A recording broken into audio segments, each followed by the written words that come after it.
book is I Am Rosa Parks by Brad Meltzer, illustrated by Christopher Eliopoulous.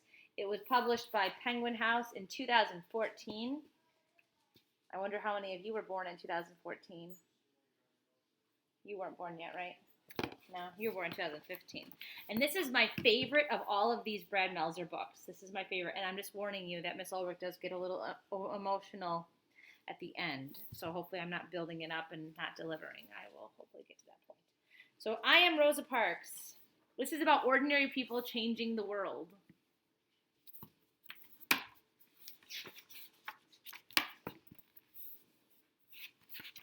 Let's get the sun doesn't shine too much on this. I am Rosa Parks.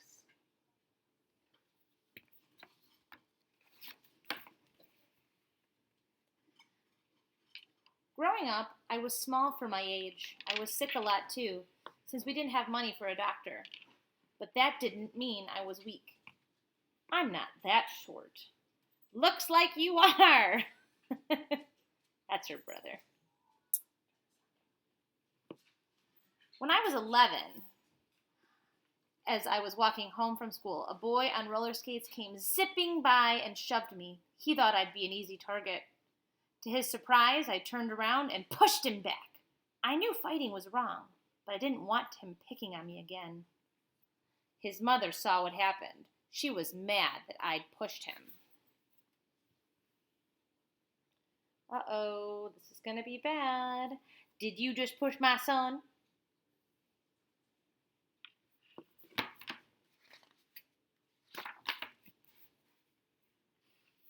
Whoa, look at that face. But you know what made her even madder? I was black, and her son was white. She immediately started yelling, "I'll have you put in jail. You'll never get out again." No question it was scary, but my mother and grandfather taught me to respect myself and to expect respect from others. So instead of backing down, I stood my ground, and calmly but firmly I explained, "Your son was the one who pushed me. I didn't bother him at all." I wasn't just standing up to that mom or even to the boy on roller skates. I was standing up for myself. After that, the boy and his mom never bothered me again. Still, it's hard to change things. Sometimes it can take a long time.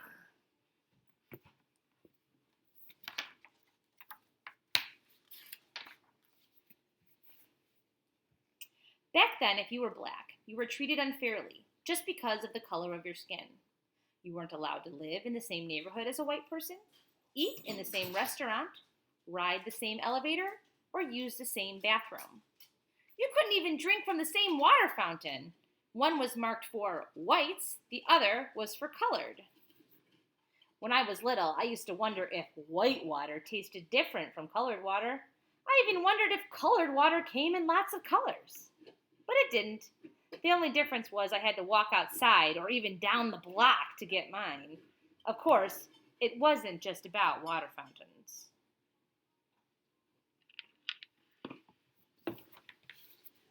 You can actually see here really quickly. You can see this water fountain here, the one for white only. See there? That had like a cooler on it, so it kept it really, really cold. And the water fountain for quote-unquote colored was just some like dinky water pump thing here that it didn't really have rainbow water.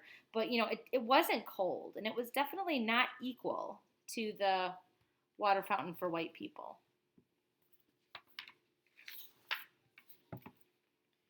This was my school, a small old wooden building with one room and one teacher for all of us. Everyone from 5-year-olds to 6th graders were stuffed in that one room. There were no windows, desks, and barely any books. We also brought books home every night. Why? Because we were worried the folks who hated the color of our skin would burn down our school.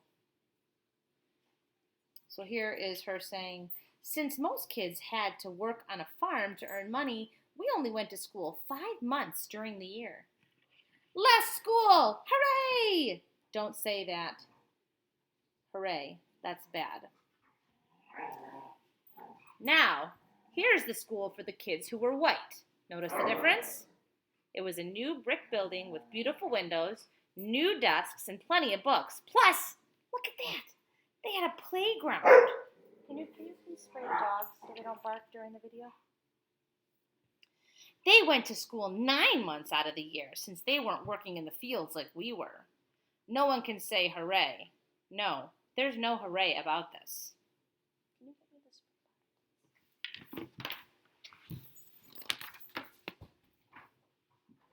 Also, if you were black, you had to walk to school. If you were white, you got to take a bus. The worst part was when I'd walk home with my brother, the kids on the bus would throw trash at us. It made me feel horrible, but there were no civil rights back then. The only solution was to move off the road. And really, what kind of solution was that? As I got older, things didn't change much. There's no room in here, lady. So now she's older. She's a grown woman.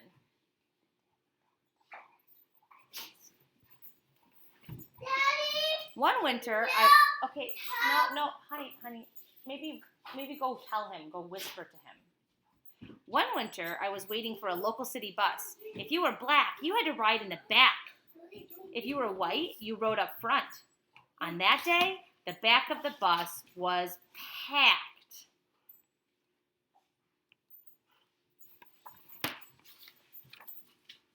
So look at this picture of the bus.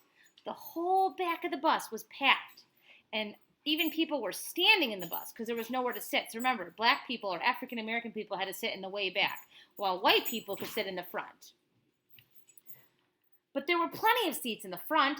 I was just trying to find a place to sit. As I entered through the front door of the bus, what'd you think you're doing? You need to get off and use the back door. Only whites can come in the front. But I'm already in. I tried to explain that there was no room to get in through the back. I mean, look, there is no room.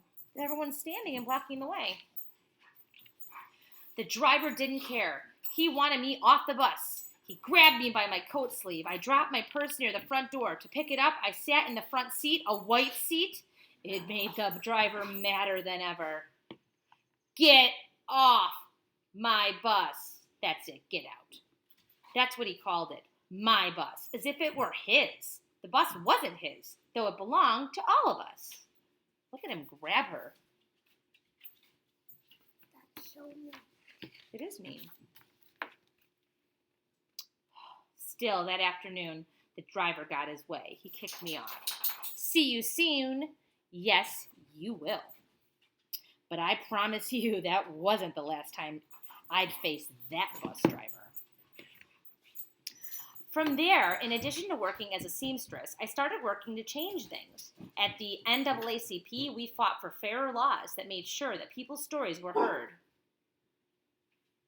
Tell me what happened next. So she's asking questions of people who are having stuff happen to them that's similar to her.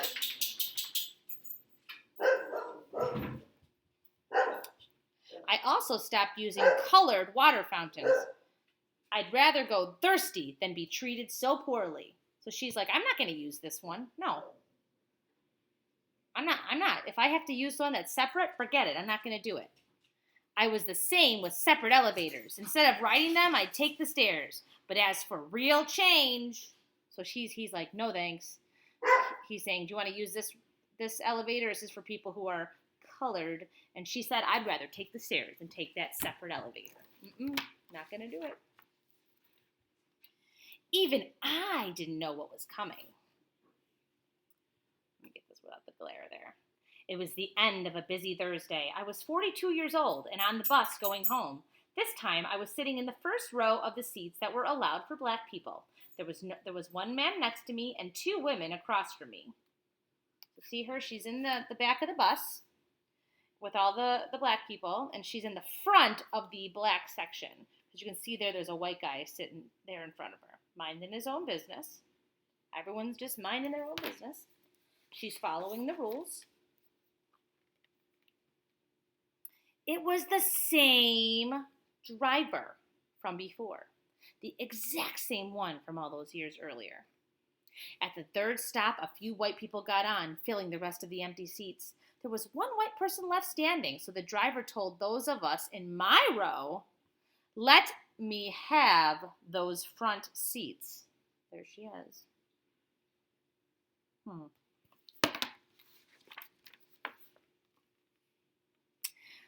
At first, none of us moved. But when he asked again, "Y'all better make it light on yourselves and let me have those seats." Look at this guy. Look at that mean, angry eyebrows in that man. The other three people got up. I stayed right where I was. Not moving. Sliding over to the window, I thought about what he was demanding. He wanted to take my seat away. He wanted to give it to that man. And why? Because I was black and the man was white. I knew what the rules said, but also I knew in my heart that's not how you treat people. Come on, get up. Look at her. She's making a deal of herself. Without a doubt, the driver was mad, but I never lost my cool, never raised my voice. "Are you going to get up?" No.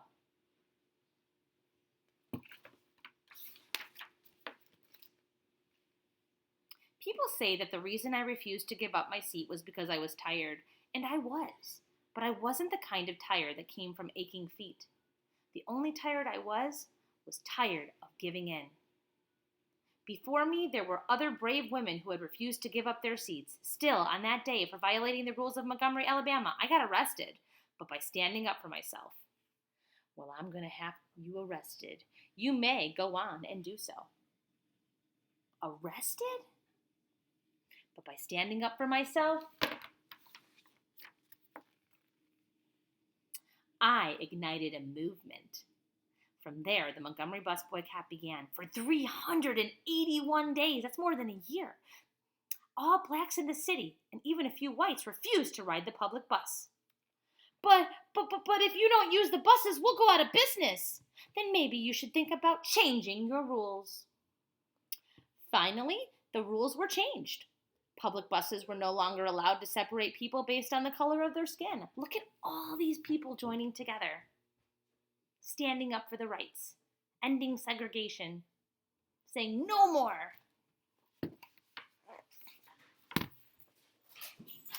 That was only the beginning. Eventually, we were allowed to drink from the same water fountains, ride the same elevators, and yes, go to the same schools. In the Declaration of Independence, Thomas Jefferson wrote that we're all created equal. Finally, the nation was starting to act like it. Now can we say hooray? Soon, we're close. Of course, that didn't mean the fight was over. There were thousands of other people just like that bus driver. But after hearing how I didn't give up my seat, there were now thousands more just like me, together inspired and committed to justice. My name is Martin. Want to hear a rough draft of my speech? You bet I do. And we know who that is, right? That's Martin Luther King. She actually knew Martin Luther King. In my life, people tried to knock me down, tried to make me feel less than I was. They teased me for being small, being black, being different. Let me be clear, no one should be able to do that. But if they try, you must stand strong, stand for what's right, stand up for yourself, even if it means sitting down. When you do,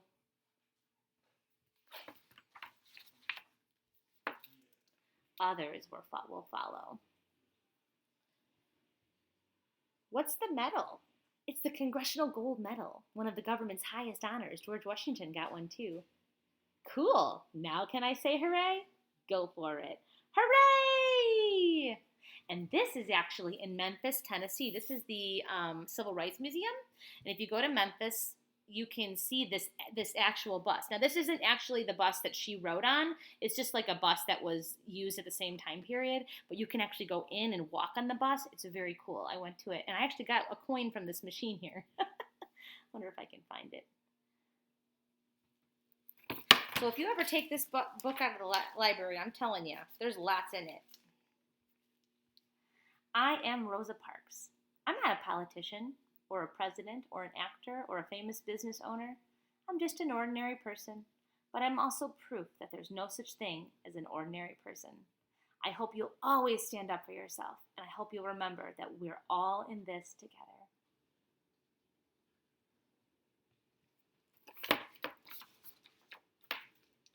There's Rosa. So beautiful, so strong. The only tired I was tired of giving up. And this is her jail picture, like her, what's it called, a mugshot. Rosa's police photo taken in 1956. There's her after the bus boycott ended, where she was able to sit in the same section as white people. Rosa, after the bus segregation was outlawed in 1956. And then down here is a typical segregated classroom when Rosa was young. So black people had to go to school all in one room, and there were no windows in a lot of the schoolhouses, and they all were in the same grade. So you look here, there's a little girl there, and she's going to school with like a teenager.